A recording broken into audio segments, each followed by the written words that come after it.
ഒന്ന് ആലോചിച്ച് നോക്കിയേ, നമ്മളൊരു പാമ്പ് കടിച്ചു, അതിന് പാമ്പ്. ആ സമയത്ത് നമ്മൾ എന്താ ചെയ്യുക? വേഗം ഹോസ്പിറ്റലിൽ പോകാൻ നിൽക്കും അല്ലേ? പക്ഷെ നമ്മൾ ആ പാമ്പിൻ്റെ പുറകെ ഓടുകയാണെന്ന് വിചാരിക്കുക. നീ എന്തിനാ എന്നെ കടിച്ചത്? ഞാൻ എന്ത് തെറ്റാ എന്നോട് ചെയ്തത് എന്നോട് ചോദിക്കാൻ വേണ്ടിയിട്ട്. കേൾക്കുമ്പോൾ തന്നെ കോമഡി ആയിട്ട് തോന്നുന്നില്ലേ? എന്നാൽ നമ്മളെ ഒട്ടും വിലമതിക്കാത്ത, നമ്മളെ വേണ്ട എന്ന് വെച്ച ഒരാളുടെ പിറകെ നമ്മൾ പോകുമ്പോഴും ഇതേ മണ്ടത്തരമാണ് നമ്മൾ ചെയ്തുകൊണ്ടിരിക്കുന്നത്. ഇന്ന് ഞാൻ പറയാൻ പോകുന്നത് ഒരു വാക്ക് പോലും മിണ്ടാതെ സൈലൻ്റായിട്ട് ഒരാളുടെ ജീവിതത്തിൽ നിന്ന് അപ്രത്യക്ഷമാവുന്നതിനെ കുറിച്ചാണ്. അതാണ് നിങ്ങൾ അവർക്ക് കൊടുക്കാൻ പോകുന്ന ഏറ്റവും വലിയ മറുപടി. ഇതിൽ 3 സ്റ്റേജുകളുണ്ട് കേട്ടോ. അതിൽ 3ാമത്തെ സ്റ്റേജ് ഉണ്ടല്ലോ, അവിടെയാണ് അവർക്ക് ശരിക്കും തിരിച്ചടി കിട്ടാൻ പോകുന്നത്, നിങ്ങളുടെ വില അവരറിയാൻ പോകുന്നത്. വീഡിയോ സ്കിപ്പ് ചെയ്യാതെ അവസാനം വരെ കാണുക, തീർച്ചയായും ഉപകാരപ്പെടും. സത്യം പറഞ്ഞാൽ നമ്മുടെ നാട്ടിലേക്ക് നമ്മളെ പഠിപ്പിച്ചു വെച്ചിരിക്കുന്നത് എന്താണെന്നറിയോ? എങ്ങനെയെങ്കിലുമൊക്കെ അഡ്ജസ്റ്റ് ചെയ്ത് മുന്നോട്ട് പോവുക, ഒന്നുകൂടെ ട്രൈ ചെയ്ത് നോക്കുക, അങ്ങനെ പെട്ടെന്ന് ഒരാളെ കൈവിടരുത് എന്നൊക്കെയാവും എല്ലാവരും പറയുക. നമ്മൾ വിചാരിക്കും ഒന്നുകൂടെ കഷ്ടപ്പെട്ടാൽ അല്ലെങ്കിൽ ഒന്നുകൂടെ സഹിച്ചാൽ എല്ലാം ശരിയാവുമെന്ന്. അതുകൊണ്ട് നമ്മൾ എന്ത് ചെയ്യും? പിന്നെയും അവരെ വിളിക്കും, മെസ്സേജ് അയക്കും, മാക്സിമം ക്ഷമിക്കും, അവരെ മനസ്സിലാക്കാൻ നമ്മൾ ആ കഴിയുന്നൊക്കെ ചെയ്യും. പക്ഷെ ആരും നമുക്ക് പറഞ്ഞു തരാത്തൊരു കാര്യമുണ്ട്.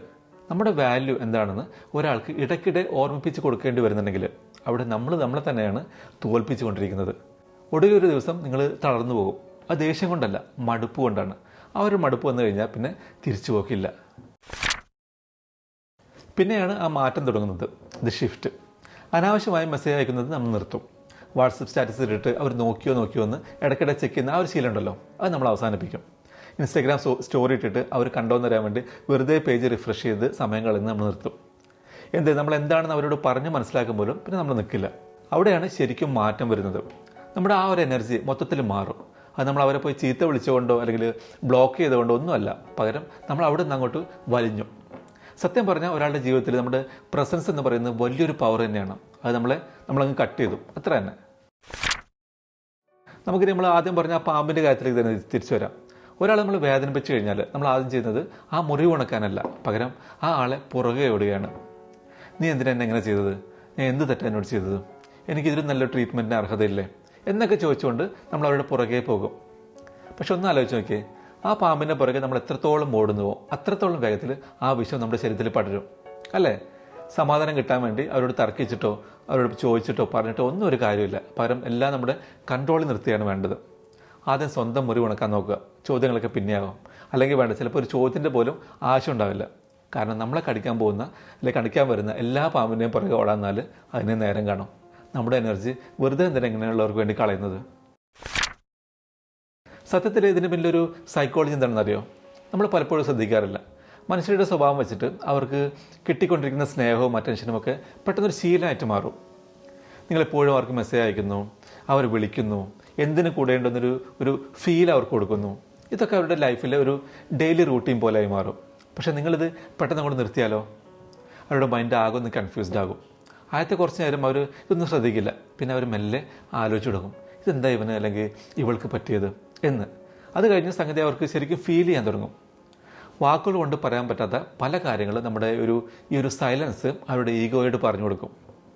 സത്യം പറഞ്ഞാൽ നിങ്ങളെ കാണാത്തല്ല അവർ തളർത്തുന്നത്, പകരം എപ്പോൾ വേണമെങ്കിലും നിങ്ങളെ അവർക്ക് കിട്ടുമെന്നൊരു ഉറപ്പ് അവർക്കുണ്ടായിരുന്നല്ലോ, ആ ഒരു ആക്സസ് അത് അവർക്ക് നഷ്ടപ്പെട്ടാണ് അവർ ശരിക്കും തളർത്തുന്നത്. അതായത് പഴയ പോലെ ഇനി നിങ്ങളെ കിട്ടില്ല എന്ന് അവർക്ക് മനസ്സിലാകുന്ന ആ ഒരു നിമിഷം അതൊരൊന്നൊന്നര തിരിച്ചടിയായിരിക്കും. ഞാൻ വീഡിയോയുടെ ആദ്യം പറഞ്ഞ 3ാമത്തെ സ്റ്റേജ് ഓർമ്മയുണ്ടോ? ആ സ്റ്റേജുകൾ എന്തൊക്കെയാണെന്ന് ഇനി നോക്കാം നമുക്ക്. സ്റ്റേജ് 1, അവരിതൊന്നും ശ്രദ്ധിക്കില്ല. നിങ്ങൾ എവിടെയും പോകില്ലല്ലോ എന്നൊരു ഭാവത്തിൽ അവരവരുടെ തിരക്കുകളുമായിട്ട് അങ്ങനെ നടന്നു പോകും. സ്റ്റേജ് 2, മെല്ലെ അവർക്കൊരു ഡൗട്ട് അടിക്കും, ഇതെന്താ ഇപ്പോൾ അനക്കൊന്നും ഇല്ലാത്തത്, അല്ലെങ്കിൽ പഴയ പോലെ മൈൻഡ് ചെയ്യുന്നില്ലല്ലോ എന്നവർ ചിന്തിക്കാൻ തുടങ്ങും. പിന്നെയാണ് 3ാമത്തെ സ്റ്റേജ് വരുന്നത്, സ്റ്റേജ് 3. അപ്പോഴാണ് സംഗതി അവർക്ക് ശരിക്കും ഫീൽ ചെയ്യുന്നത്. നിങ്ങൾ അവർക്ക് വേണ്ടി ചെയ്ത കാര്യങ്ങളൊക്കെ അപ്പോൾ അവരുടെ ഓർമ്മയിൽ തെളിഞ്ഞു വരും. വിളിച്ച അപ്പോൾ ഓടി വരുമായിരുന്ന, മെസ്സേജ് അയച്ചാൽ അപ്പോൾ തന്നെ റിപ്ലൈ ചെയ്തിരുന്ന, കോൾ ചെയ്ത ഫസ്റ്റ് റിങ്ങിന് തന്നെ ആൻസർ ചെയ്തിരുന്ന, എന്തിനും കൂടെ ഉണ്ടായിരുന്നു നിങ്ങൾ അവർക്ക് മിസ് ചെയ്യാൻ തുടങ്ങും. പക്ഷെ ഒരു കാര്യം അവർക്ക് അപ്പോൾ മനസ്സിലാകും, നിങ്ങൾ ഇനി പഴയ പോലെ ഉണ്ടാവില്ല എന്ന്. അപ്പോഴാണ് അവർക്ക് ആ അടി കിട്ടുന്നത്. സത്യം പറഞ്ഞാൽ നിങ്ങൾ കൊടുത്ത അറ്റൻഷനേക്കാൾ ഉച്ചത്തിൽ നിങ്ങളുടെ ഒരു ഇല്ലായ്മ ഉണ്ടല്ലോ, ആബ്സെൻസ്, അവരുടെ കാതിലിങ്ങനെ മുഴങ്ങിക്കൊണ്ടിരിക്കും. അതവരെ വല്ലാതെ വേദനിപ്പിക്കും. ഇത് ശ്രദ്ധിച്ച് കേൾക്കുക. നമ്മൾ ഒരാളിൽ നിന്ന് വിട്ടു നിൽക്കുന്നത് അവരോടുള്ള ദേഷ്യം കൊണ്ടല്ല, അതൊരു പ്രതികാരവുമല്ല, അതൊരു തിരിച്ചറിവാണ്. നമ്മൾ പറയുന്നത് കേൾക്കാൻ ഒട്ടും താല്പര്യമില്ലാത്ത ഒരാളെ കൊണ്ട് കാര്യങ്ങൾ ആക്കിപ്പിക്കാൻ നോക്കുന്ന ആ പണി നമ്മളങ്ങ് നിർത്തും. മറ്റുള്ളവർ നമ്മളെപ്പറ്റി എന്ത് വിചാരിക്കുമെന്നോർത്ത് വിഷമിച്ചിരുന്ന ആ പഴയ നമ്മളെ അങ്ങോട്ട് മാറ്റിയെടുക്കും നമ്മൾ. അവരെ ബ്ലോക്ക് ചെയ്യണമെന്നോ ഞാൻ അത് നിൻ്റെ ജീവിതത്തിൽ നിന്ന് പോവുകയാണെന്ന് ഉറക്കെ വിളിച്ചു പറയണോ ഒന്നുമല്ല. പകരം നമ്മൾ നമ്മുടെ വഴിക്കങ്ങ് നീങ്ങും, വളരെ സൈലൻ്റായിട്ട്, സമാധാനമായിട്ട്, എന്നാൽ നല്ല പവർഫുള്ളായിട്ട്. ഇനിയാണ് ശരിക്കുള്ള ആ പവർ മൂവ്. നമ്മളിങ്ങനെ മിണ്ടാതിരിക്കുന്നത് അവർ തിരിച്ചു വരുമെന്ന് പ്രതീക്ഷിച്ചല്ല, പകരം നമ്മൾ നമ്മുടെ ഗ്രോത്ത് തിരഞ്ഞെടുത്തുകൊണ്ടാണ്. അവിടെ നമ്മൾ നമ്മളെ തന്നെ മാറ്റിയെടുക്കാൻ തുടങ്ങിയാണ്. ഫിസിക്കലി, മെൻ്റലി, ഫിനാൻഷ്യലി, സ്പിരിച്വലി, അങ്ങനെ എല്ലാ അർത്ഥത്തിലും നമ്മൾ ഉയരണം, മാറണം. നമ്മൾ മിസ് ചെയ്യുന്ന ആ ഒരു അവസ്ഥയിൽ നമ്മളിങ്ങനെ തിളങ്ങി നിൽക്കുന്നത് കാണുന്നതിനേക്കാൾ വലിയൊരു അടി അവർക്ക് വേറെ കിട്ടാനില്ല. സത്യം പറഞ്ഞാൽ നിങ്ങൾ ചോദിച്ചത് ഒരിക്കലും കൂടുതലായിരുന്നില്ല, നിങ്ങളത് കൊടുത്തത് തെറ്റായ ആൾക്കായിരുന്നു എന്ന് മാത്രം. അത് തിരിച്ചറിഞ്ഞ് അങ്ങ് മുന്നോട്ട് പോവുക. അതുകൊണ്ട് നിങ്ങളെ കടിച്ച ആ പാമ്പിൻ്റെ പുറകെ ഇനി ഓടാൻ നിൽക്കണ്ട. എന്തിനങ്ങനെ ചെയ്തതെന്ന് ചോദിച്ച് അവരുടെ മുന്നിൽ അപേക്ഷിച്ച് സമയം കളയും വേണ്ട. അവർക്ക് നമ്മുടെ ഓർമ്മ ഉണ്ടാകാൻ വേണ്ടി സ്വയം വില കളയുന്ന അങ്ങോട്ട് നിർത്തുക. പകരം ആ മുറിവ് ഉണക്കുക, സമാധാനമായിട്ട് മുന്നോട്ട് പോവുക. ഒച്ചപ്പാടൊന്നുമില്ലാതെ നിശബ്ദമായിട്ട് അങ്ങോട്ട് വളരുക. നിങ്ങളുടെ ഒരു മാറ്റം തന്നെയായിരിക്കണം അവർക്കുള്ള ഏറ്റവും വലിയ മറുപടി.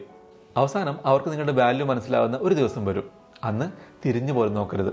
കാരണം അപ്പോഴേക്കും അവർ നിങ്ങളെ മിസ് ചെയ്യണം എന്ന ആഗ്രഹം പോലും നിങ്ങൾക്കില്ലാതായിട്ടുണ്ടാകും. നമ്മളെ വേണ്ടാന്ന് വെച്ച ഒരാളുടെ പുറകെ പോകാതെ പുതിയൊരു നമ്മളായിട്ട് നമ്മളങ്ങ് മാറിയിട്ടുണ്ടാകും. സത്യം പറഞ്ഞാൽ അതാണ് റിയൽ പവർ. ഈ ഒരു അവസ്ഥയിലൂടെയാണ് ഇപ്പോൾ നിങ്ങൾ പോകുന്നതെങ്കിൽ, എപ്പോഴെങ്കിലും അങ്ങനെ പോയിട്ടുണ്ടെങ്കിൽ താഴെ യെസ് എന്ന് കമൻറ്റ് ചെയ്യുക, നിങ്ങളുടെ അഭിപ്രായങ്ങൾ പറയുക. വീഡിയോ മറക്കാതെ ലൈക്ക് ചെയ്യുക. ഈ വീഡിയോ കേൾക്കണമെന്ന് നിങ്ങൾ ആഗ്രഹിക്കുന്ന ആ ഒരാൾക്ക് വീഡിയോ ഷെയർ ചെയ്ത് കൊടുക്കുക. ചാനൽ ഇതുവരെ സബ്സ്ക്രൈബ് ചെയ്തിട്ടില്ലെങ്കിൽ സബ്സ്ക്രൈബ് ബട്ടൺ ഒന്ന് അമർത്തുക. അപ്പോൾ അടുത്ത വീഡിയോയിൽ കാണാം. നല്ല ദിവസം നേരുന്നു. Thanks for watching.